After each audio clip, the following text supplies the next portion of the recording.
And I'd now like to welcome our panellists to the stage. Join me on stage.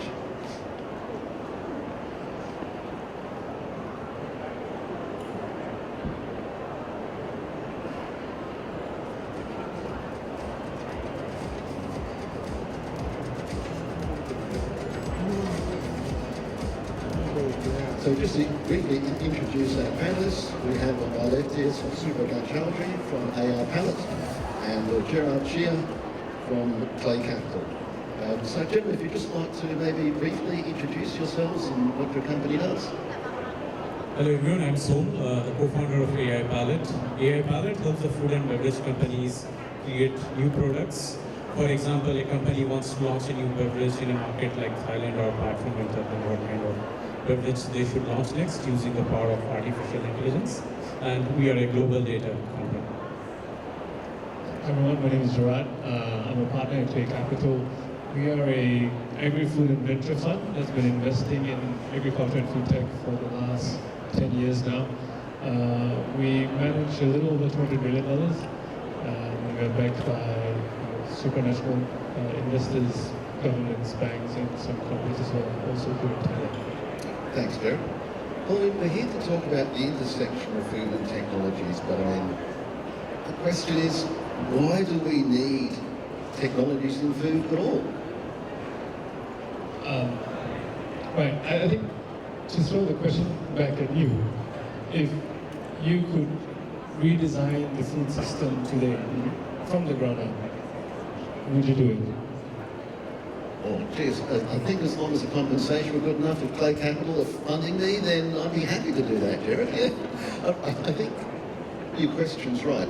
If you're starting a company today, you are not starting the same way as you did 10, 20, certainly not 50 years ago. You would structure your company completely differently. So from a structural point of view, I think definitely. Now, would we choose the same food technologies? Yeah, so I think that's the thing.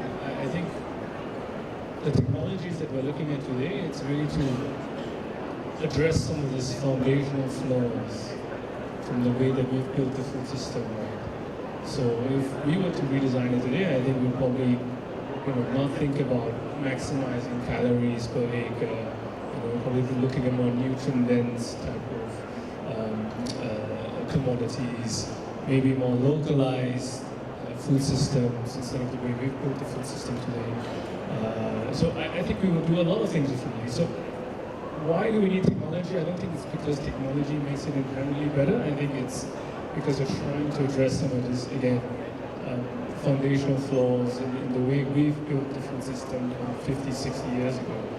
That's really important. Because I think if we look at it, if we were to try and feed the current global population the same way we eat in places like Australia, Singapore, UK, US, Europe, and parts of Asia, there's not enough arable land or fresh water on the planet to do that. Unless, of course, we deforest the whole planet, but I would suggest probably not going to end well. So, to me, that's part of it too. We need these technologies. As you say, Jeff, structurally we built something that is no longer fit for purpose. And using new technologies to enable us to fill that gap between what we can grow sustainably within planetary boundaries and the amount of food we're going to need for 9.7 billion humans and 1.3 billion pets is a big gap there. Anything you'd like to add there, Simon? Yeah, so as we were mentioning that the challenges are big, so the demand that you have from the food industry today is on one side, you need food which needs to be nutritious, you need to take care of the planet, you need to also do these things very fast and more efficiently, and on top of it, the consumers have to accept it. And the traditional ways of doing things doesn't really work, and that's what we need. The new technology which can help us in solve all of these problems, because we have a very little time to get the things right, which we have been doing wrong for a very long period of time. I think you're right. I mean, the good point there, Son, is that the time horizon that we have to provide the amount of food that we need, healthily, sustainably, is very, very short. We're talking decades at most to do that. So if we look at some of the technologies that are around, throw this one to you, Jared. I mean, what makes a new technology worthy of investment? What does it have to do to get your tick of approval or that someone should invest in? This is speaking from a venture type of funding, right? I think we have 10 years of data now to safely say what fits within the venture framework.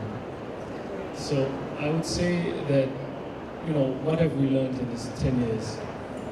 I think we've learned that food and ag is not about blitz scaling like we've seen in the era of apps or internet investing. It takes a long time to develop some of these technologies. You brought the example of the computer. It takes CapEx, it takes a lot of investment, right, to bring down the cost of production. So it's going to take a long time, and I think we realize that if investors realize that this is going to take a long time, then we need to recalibrate the way we think about expectations and what would be considered a good exit, right? So it is no longer about looking for so-called unicorns. I don't think you will find them in food. I think you start to realize that what we need to back are these so-called workhorses, right? Companies that are resilient, that are profitable, and they can give you a decent return in the next 3 to 5 years. And it's, when I say decent return, I'm not talking 20x or 30x you see in software. Maybe it's 5 or 6 if you're lucky. And if we're all aligned then in what would be considered a worthy investment or a good investment, then we can now think about what would be the type of investment you want to invest in. I think we all realize in the food industry that there are many issues, hundreds of issues from all the problems that we've listed. But there are only a very small set of issues that, especially the incumbents, I'm talking about the large food and ag companies, have the bandwidth to look at, to try and address in the next 3 to 5 years, the medium plan and the medium-term plan. So we need to be careful in the type of problems that we want to address, right? What are these problems that are worth investing in? Because these are the type of problems that companies are also looking at. Because the incumbents, frankly, are the people that you want to partner up with, not this place. So I think we need to be clear on what would be a reasonable entry and exit valuation. That's a recalibration. Then we need to be clear on what are the problems that we're trying to solve. And you need to ask yourself, if you address this problem, then within the next 3 to 5 years, do I as an investor get that decent return I was talking about, which is the next 5 or 6x? That sort of makes sense. Thanks. Son? It's good to hear from an investor that they are changing the way the companies are being evaluated, because honestly 7 or 8 years back, when the FoodTech boom started, there was a lot of focus on just purely the technology. While the technology and the science is very important, it's also the convergence of consumer. They need to really like the food and eat the food. The regulatory needs that we have globally, and the business execution. When all of these three come together, it makes a business worthy of investment. And at the end of the day, food is both personal and planetary. And so the best ideas often appeals to both the two things. And those makes a very good investable business. And I think, Jared, we were talking before, you were saying that when you look, or when VCs and companies look, if it doesn't solve one of the top 5 problems, then it doesn't make the cut. Yeah, I mean, it's difficult, right? Especially today in a world where capital is very limited. Again, we've always tried to invest with the idea that we want to work with some of these very large food companies, because that gives you the ability to scale, to leverage on their know-how. It's very difficult, I mean, trying to scale even from one country to another, to have that sort of replicable playbook. It's very, very difficult. You need the incumbents to help. And I think we're saying that, talked about investments there. I mean, I think what we find at the moment is we have a gap. We're saying we have VC investment, higher risk appetite. At this end, you have banks, almost no risk appetite. They just want to get their loans repaid. And we have this valley of death in the middle, where trying to find the funds, as you pointed out, Jared, to build a factory takes 2 years at minimum. If you decide today you want to build a factory, you want to find the land, buy the land, get an architect, plan the building, build the building, commission the factory for a food factory, you're looking at around about 18 months to 2 years and millions of dollars of capital expenditure. And I think that's the problem that we're seeing, isn't it? I think the problem, especially to your point, right? Are we changing a little bit the expectation on valuations? Yes, and well, not really, because I think we've always realized that large food companies anyway, they make the growth is single digit. You really expect them to be top or left for these companies that are investing in more. I mean, the exit for an IPO wasn't always the case for us. It's always a trade sale. But what has happened in the past 5 or 6 years, maybe since the start of Union Food, was in 7 years, when I go back 10 years ago, we were probably the only VC, maybe amongst 5 or 6 funds that would focus on agri-food. And then when you start to see, companies like Beyond Meat doing the IPO, large ag companies that were exiting, we had all these other generalist funds that were coming in.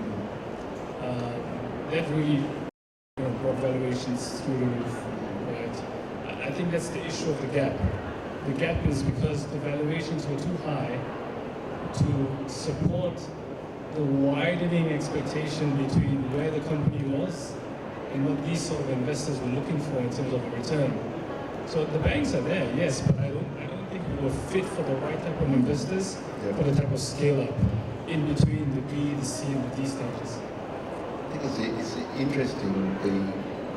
One of the things that I see in how that gap's been filled a bit is toll production.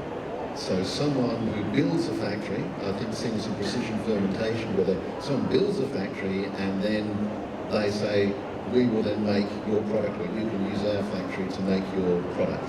So that's one way that they can spread some of the risk over multiple companies who none of which can afford to build their own factory, but would be happy to rent 10, 20% production capacity from somewhere else. Do you think that that's a viable short-term solution at least? In the short term, yes, I agree. At some point, you need to control vertically integrated. Right? You cannot be losing margins on something that it's going to be a very low margin product anyway. So at some point, I do think you need to be able to manage the production on your own. And I think one of the things we talked about just a bit earlier was, would you start up a company today the same way that you did 5 or 10 years ago? And I think one of the things that we look at is the impacts on that AI has had, particularly in the last few years. It's only 2.5 years ago that ChatGPT hit the floor. In 2 years, I don't think there's probably anyone over 2.5 years who hasn't heard of ChatGPT or Claude or Llama or one of the other large language models that are around. How have you seen that change? I suppose any thoughts on how that should change a company that's starting up and how it's changing innovation in startups? So it's actually a good time in terms of, like, if you are a small company, to be in a stage where you can compete with the large companies. You can do a lot even though you are small. So for example, previously the smaller companies, they would not have a lot of data or the resources to do market research. But with the power of AI, you can actually see what are the trends, how they are coming up, what kind of products you should launch into the market. That's significant, reducing the barriers to entry and also go with a lot more confidence. With a smaller team, you can do much more. Previously, the teams, they would have a lot of people who doing lab trials because they have to try multiple recipes together. I was talking to somebody who doesn't have a very big marketing team, just 2% marketing team, compared to the large companies who would have like 10% marketing team. But using those tools like Perplexity, the different applications of ChatGPT, they are able to do almost as much as any big company can do. And also these small teams now have a much bigger reach. Like even a startup in Thailand or in Indonesia, sitting here, they can know what the consumers in a market like US wants. From here, they can understand the food preferences and create the products. So in a way, AI has helped to make things more democratic, where everybody can create a product, test it and launch it to the market with a lot more confidence, which is not possible before the advent of AI.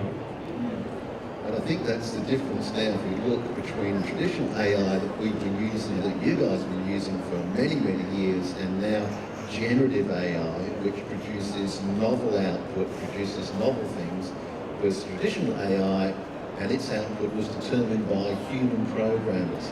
And I think what you're saying there, I have a vision for the future, which is AI palette.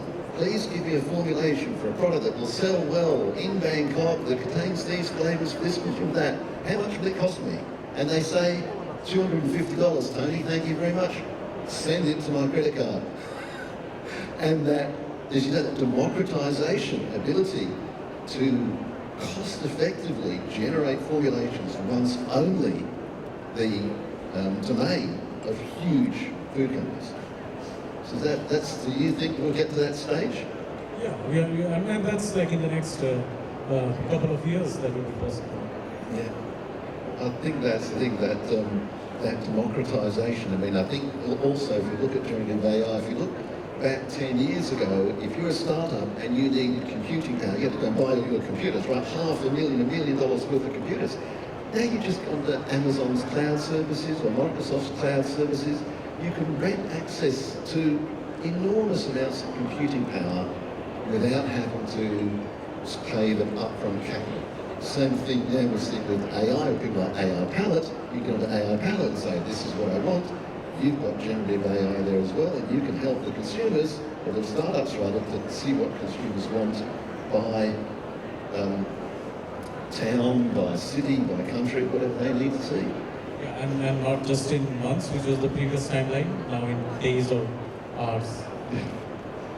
Yes, it's going back to what I was saying about exponential growth. I mean, just the changes that we've seen in the last couple of years are just phenomenal.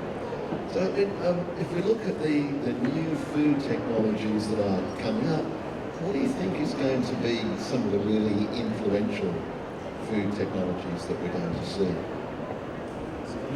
Yeah, why not? I don't think there will be new novel technologies or new technologies that we'll start to see. I think all the new technologies that we've seen has been introduced in the last 5 to 6 years. I think what we start to see is some of these technologies hopefully coming to fruition with enablers like AI that can help accelerate then this growth to commercialization.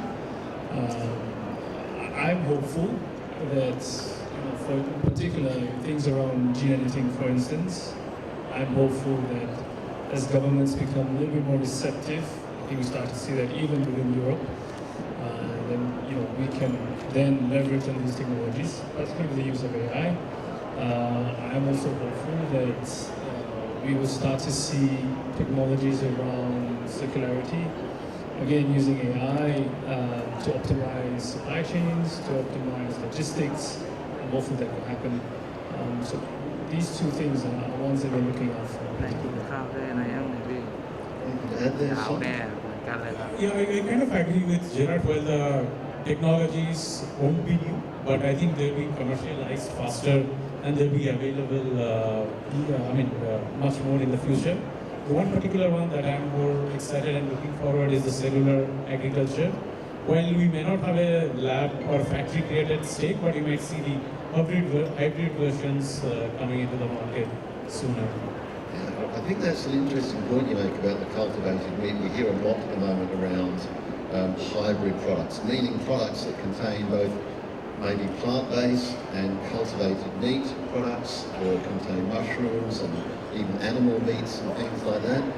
Do you think that that's something consumers want though? Because I wonder whether that's a technology looking for a problem, not a problem looking for a technology. If you can get it cheap enough, if it tastes good. I don't see why not. Particularly, I mean, the whole sustainability angle around eating better for the environment, I don't think it works. I think it only works if consumers, you can address the first two things, right, which is price and taste. Yep. So once you have that, then I guess you can think about then you're eating better for the planet, then I can see an argument for that. Yeah, I mean, I see too much, I won't mention the particular company. They try and sell their products on health and sustainability. But if it doesn't taste good enough in the first place, it doesn't matter how sustainable and healthy your product is. Can you imagine a large company, Nestle, CB Foods, Thai Union saying, I've got this product, it's really healthy and sustainable. It doesn't taste very good, but I'd like you to buy lots of it, please. I mean, it's just simply not going to happen, is it? I mean, yeah, it's got to taste good, and it's got to be cost competitive. You've got to have the distribution channels there for people to find it. If they don't, then it doesn't really matter about the rest. Because I'm a little bit different. I still haven't seen any research where they've asked consumers, do they want a hybrid product?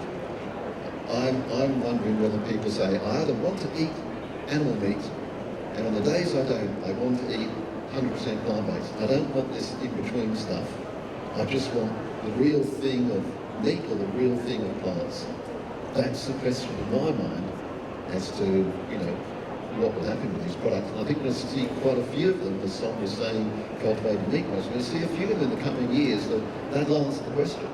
I mean, in the ideal scenario, if you're going to be displacing or replacing an extremely cheap product, right?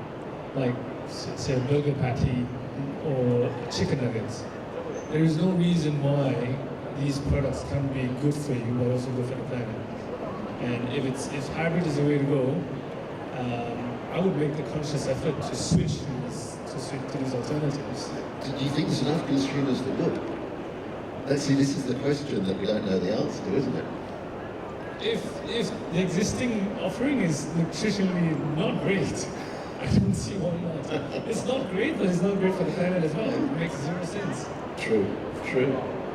Anything else to add, sir? Yeah, so as Gerard mentioned, if it meets the taste criteria and the price is at par, then AI can help in how to sell it better in terms of the positioning. I like that answer. I like that one. I think you come up with a good compromise in the middle there, Simon. Very good.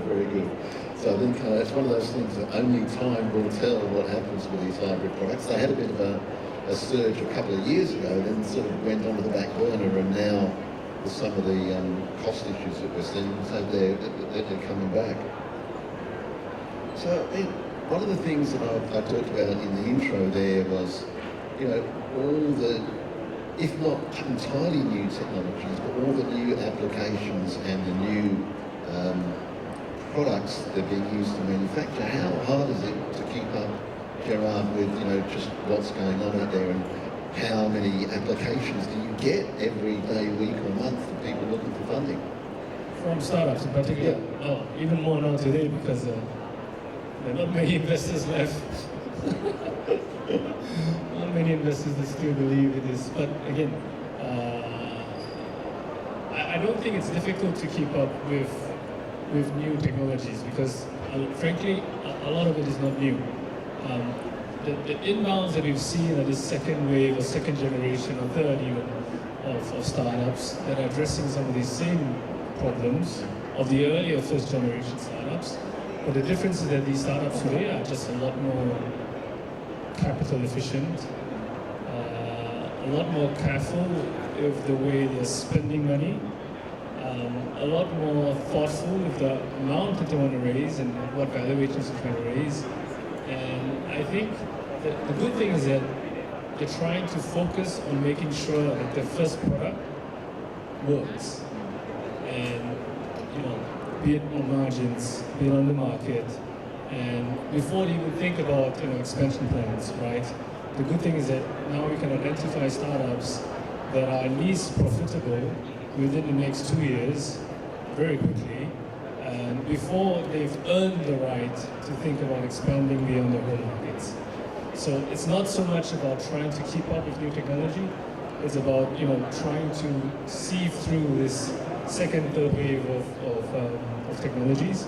But also, interestingly, we've also seen many of these first generation startups that thought that they had an interesting application to a particular problem, but they've now pivoted away to something else, which is an even bigger solution or an even bigger problem that they're trying to address.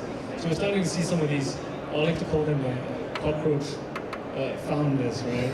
That are pivoting and addressing something else, but it's better than the previous idea that they had. I think you sort of touched on an interesting one there, which is if you've got a new product or a novel product, is regulations. And I think we've just seen, I saw just the other day, some of the Food and Drug Administration in the US is using their called CODA, CDER-GPT, as their first round of assessing new drugs. Do you think that we should be looking at a similar approach with regulatory agencies for some of these food applications? Because I mean, the days of being able to go, okay, startup or company, yeah, we've got your application, we'll let you know in 2 years' time, whether it's approved or not. I mean, startups can't burn money for 2 years. Do you think that's another application we could see coming up soon?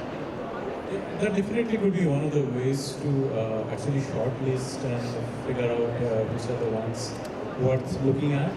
But obviously for the final decision, we would like to have the humans, especially these people of knowledge, to take the final call.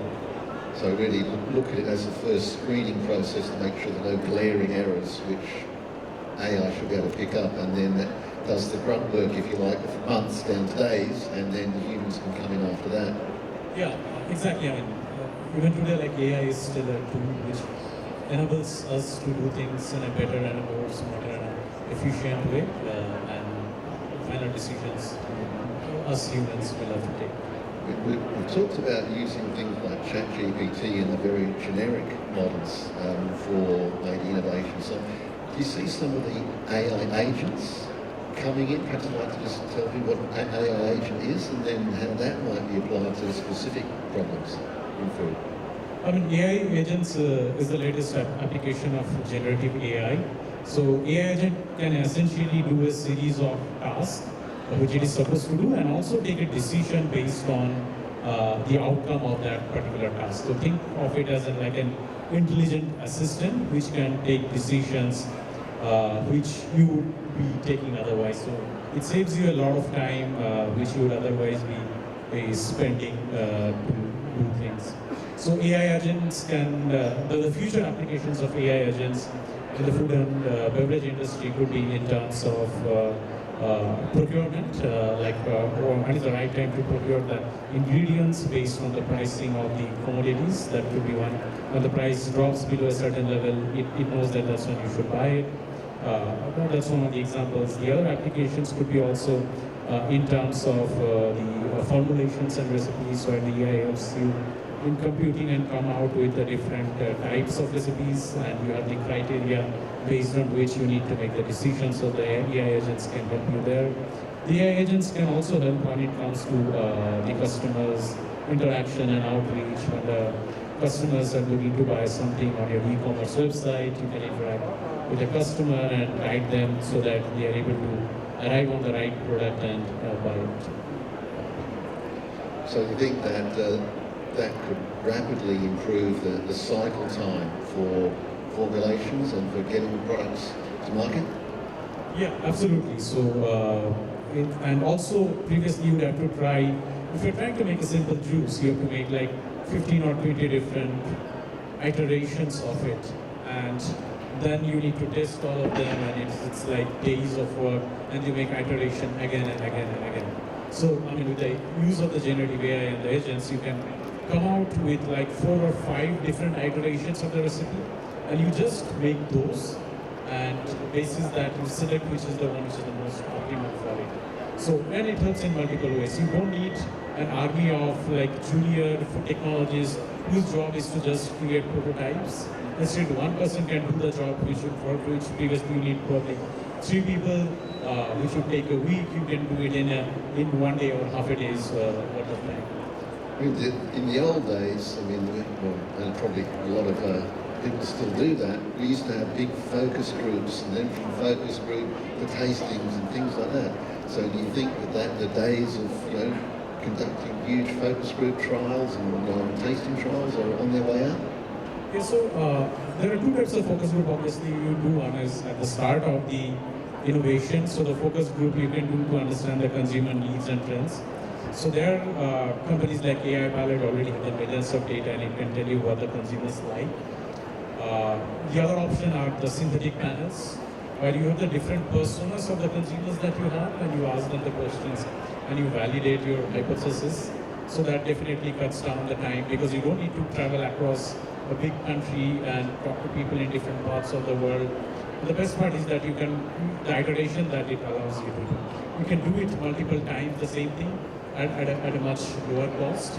And once you have made the product, right, then comes the sensory evaluation part. So obviously that's the part where you bring in consumers and do the sensory evaluation.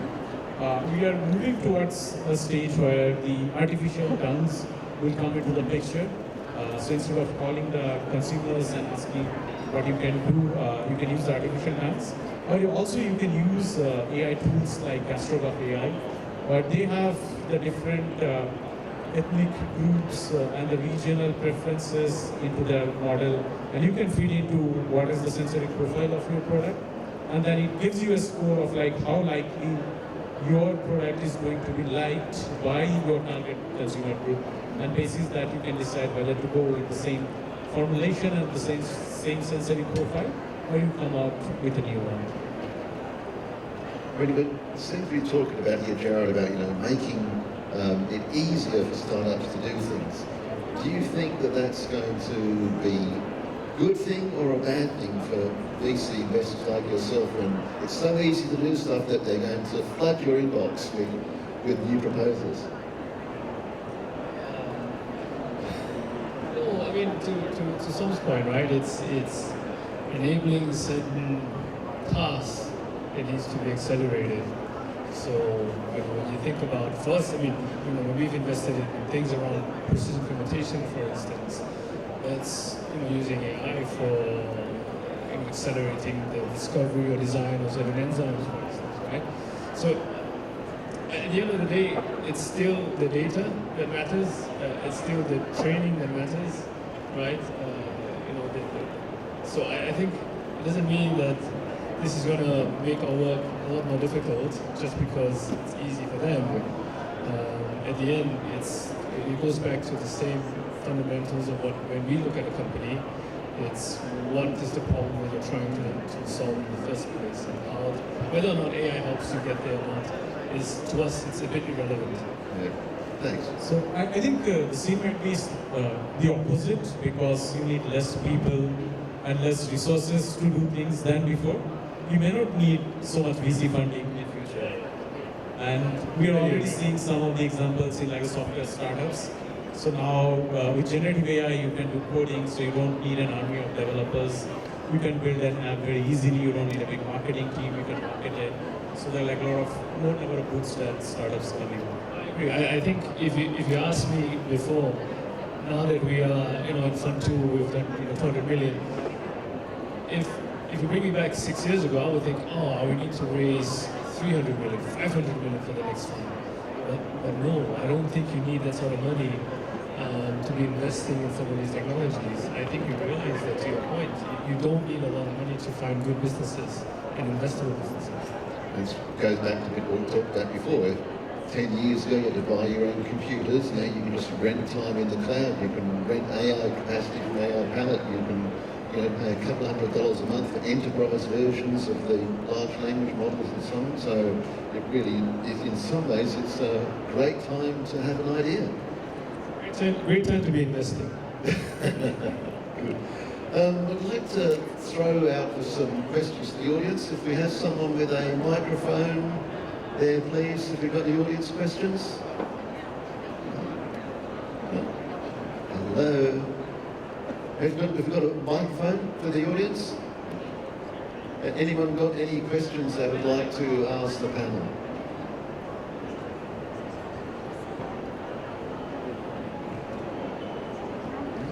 Anyone got a question? Put your hand up nice and high if you have a question. Not at the moment. Okay, well I've got a few for you. Back to something we were talking about, access to data. So as you say, you guys have got a lot of data, you get it from a lot of points. But do big companies like the big global companies still have an advantage because they've got so much internal data that they can use? Do you think that still gives them the edge over smaller companies? So, with the coming of the large language models, right, so the barrier to entry into AI has actually gone away. You don't need a lot of data scientists to build models for you right now. You can pretty much use some of the off-the-shelf LLM models to do a lot of work for you. The key difference comes in terms of the companies which actually hold that data.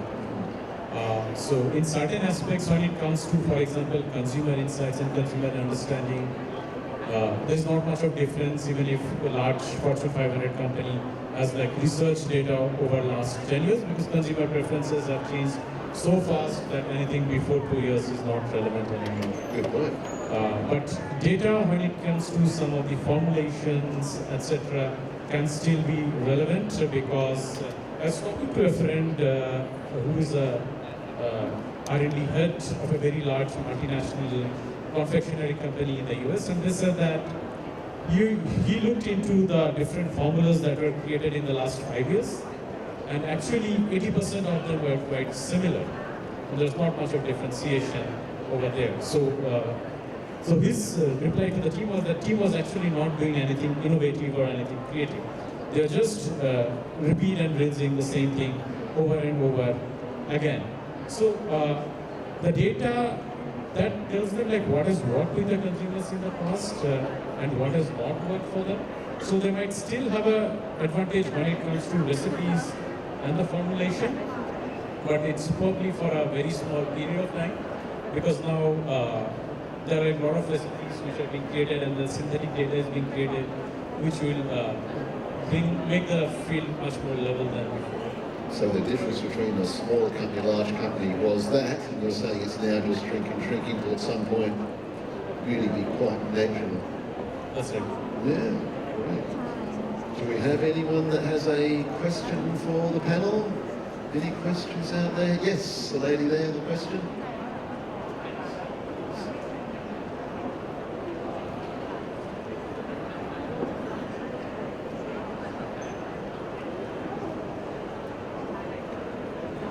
Hi, thank you so much for the opportunity. I'm Santi and I'm based in Jakarta. I flew for this event basically here, and thanks for the accent. I would like to ask to Gerard, like who are able to access clay capital? Like are we based in Jakarta are able to access Europe as well? Like right now I'm working on like upgrading home industry for soybean fermented food, tempeh. And like we are facing some resistance because it's like cultural issue as well, like home industry and family, and it doesn't look like to change behavior, right? So some upgrades are needed, like more the sustainable practices. So I'm interested to learn more about clay capital, if we can work together on that. Thank you so much. So tell me what again you're doing? You're doing tempeh, but what is the problem that you're facing again? So we are not processing like like all the waste that we have. Basically, it goes to the environment. Like existing home industry manufacturers, because it's like small family manufacturers, and they have like daily productions, and they don't have access to how to process correctly, and then they feel like, oh, we already do it like this way, so we don't want to change. Even if you give us the money or something like that. So those kind of things that I'm facing. You're looking for investment to... Yes, to help them, upgrade the system and manufacture. I see, okay. So production systems to help you do things more efficiently and better. Correct, and help them, change, shifting the mindset of, not to throw the waste to the river, to the surface. Understand. Yes. But so your question is for me, as an investor, is whether we will be investing in something like that. Yeah. This is just personal, company, investment approach. We rarely invest in consumer-focused products, so it really depends on what is it that you're trying to do. If it's a new technology to be processing soybeans, for instance, that's something we can look at.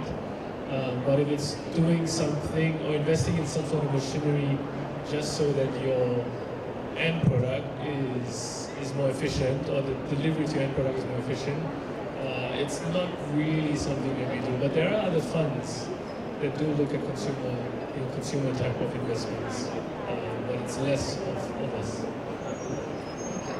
Maybe you can give some suggestions after the... Yeah, sure, yeah, we can I'm sure you can ambush Jared afterwards. Just, he'll be going down those stairs there, so stand right there and get him. Thank you so much. Thank you. Thank you. Do we have any other questions? Lady over here, Shirley. Microphone's coming. 2 microphones are coming. Which one will get there first, though? My question is, if we fast forward 10 years, what AI innovation you think would have helped us redefine or rethink about food?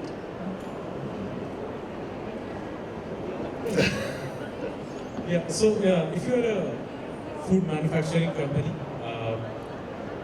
what you'll see is that the brand manager goes into his office in the morning, opens his laptop, his AI assistant, which would be an AI agent, would tell him that, okay, this is the time of the year where you do create a new product either for Chinese New Year or for Christmas, and over the last few years, these are the products that we have launched and tried, and based on the consumer preferences, these are the 3 options of the products that you should launch, which aligns also with the brand that you have in the market.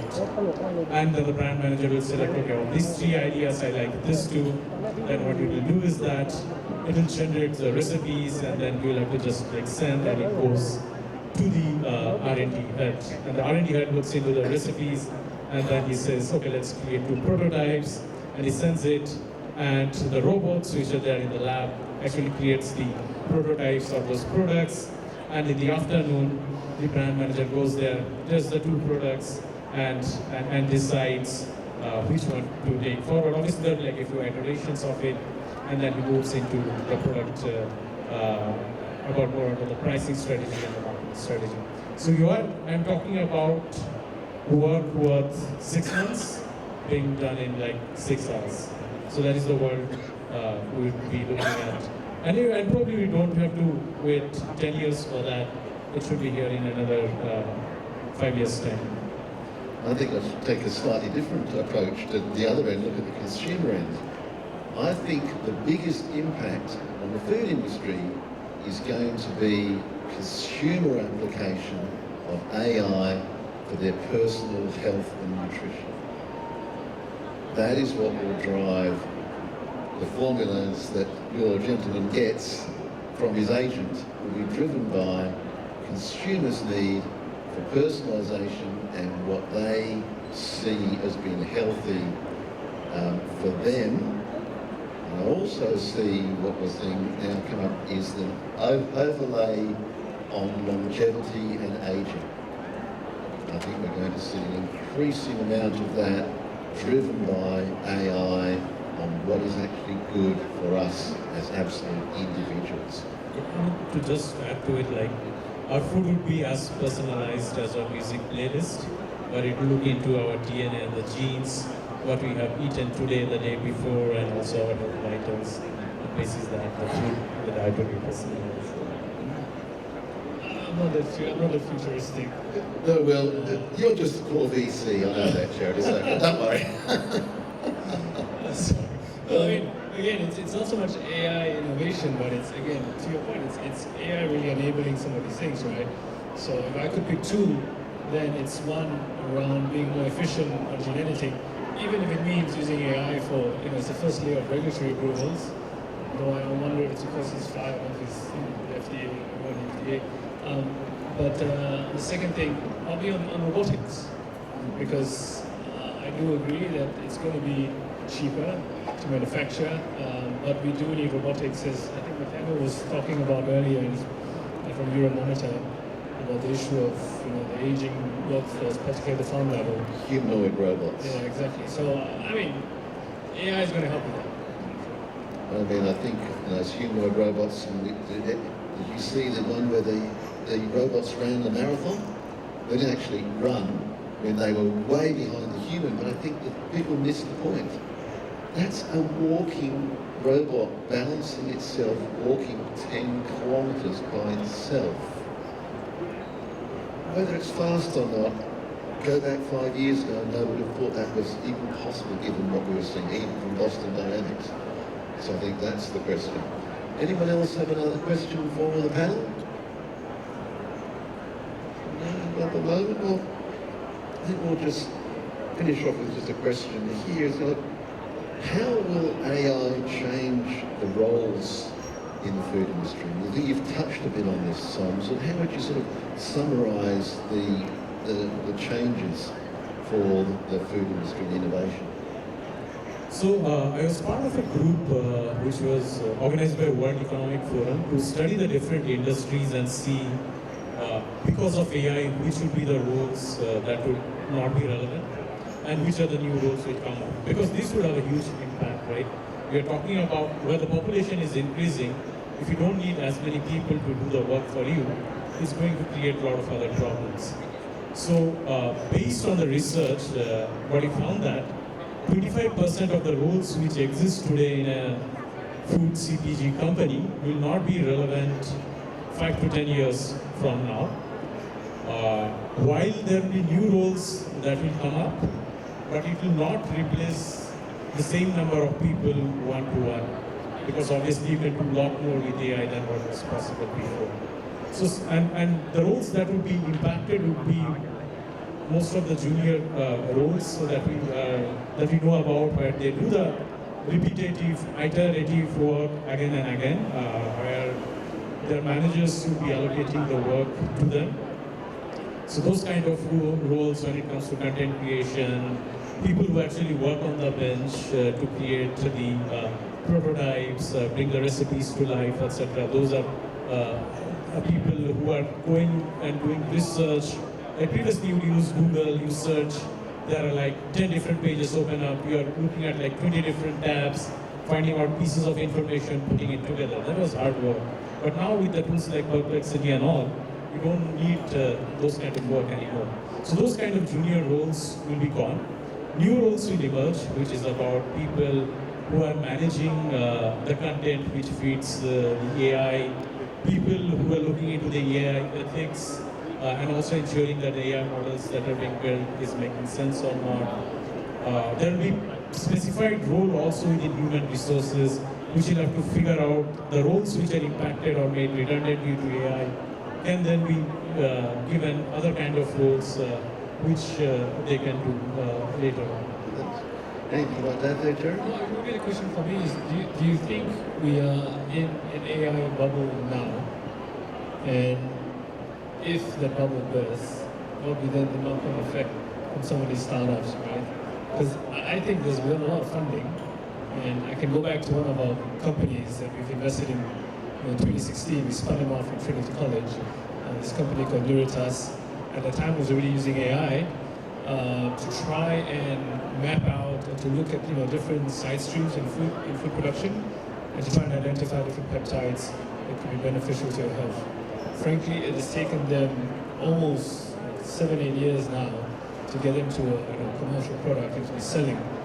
But I argue that I think they were also in a very good time now because of this, I guess, understanding of what AI could be. But back then, no one really understood what AI is. So my question then to you would be the difference if the market was different today. So I agree that definitely there is a bubble. Like any new technology that comes in, it takes time for adoption and adopted at a really large commercial scale. So for example, if you take one of the greatest invention of last decade, last century was electricity. It took 25 years to actually adapted and replace the factories where coal and other forms of energy was being used because the infrastructure was not there. Today people are seeing and what would be the benefits of AI, but frankly the infrastructure is missing. So we don't have the type of data that is needed to large AI models at scale. The regulations and the ethics and the other things have not been defined properly. The AI is still hallucinating. So there is still a lot of work that's to be done. But unfortunately, when you see something new, exciting, people start putting in a lot of money, evaluations go up, and when the results don't come immediately, the bubble bursts, the financial investors, they leave, and that's when it becomes a little bit of a trouble for the companies which are working in that particular space. So we will see another. Yeah. It's the same old story, isn't it? History repeats. Well, we're out of time on the panel. What I'd like to do, though, is just ask each of you for 30 seconds a final thought to leave with the audience. Jared, you've got your microphone in hand. Well, how about you go first? My final thought would be to keep the faith. You know, agri-food is going through a very tough time now. But as I said, and we both talked about, there are innovations out there. There are businesses that are investable. It doesn't take a lot of money, and we can find good businesses to back. I mean, the food industry, I think it's worth the food itself, the food agriculture system. It costs $12 trillion, but the production that comes out of that, the value that comes out is 4 times more. So there's real value to be had. Keep the faith, that's good. Some? I mean, we are demanding a lot from the food industry because of so many challenges that we are seeing. But again, it's during the troubled times when you see the great ideas and the heroes who come up with those ideas emerge. So I'm sure we'll see some great success stories coming in the future. Thanks, Tom. And my final thought is, this is the most exciting time to be in the food industry in 30 years. So enjoy it while it's here. Please join me in thanking our panelists. So thank you, Mr. Tony Hunter as well. So please give him a big round of applause.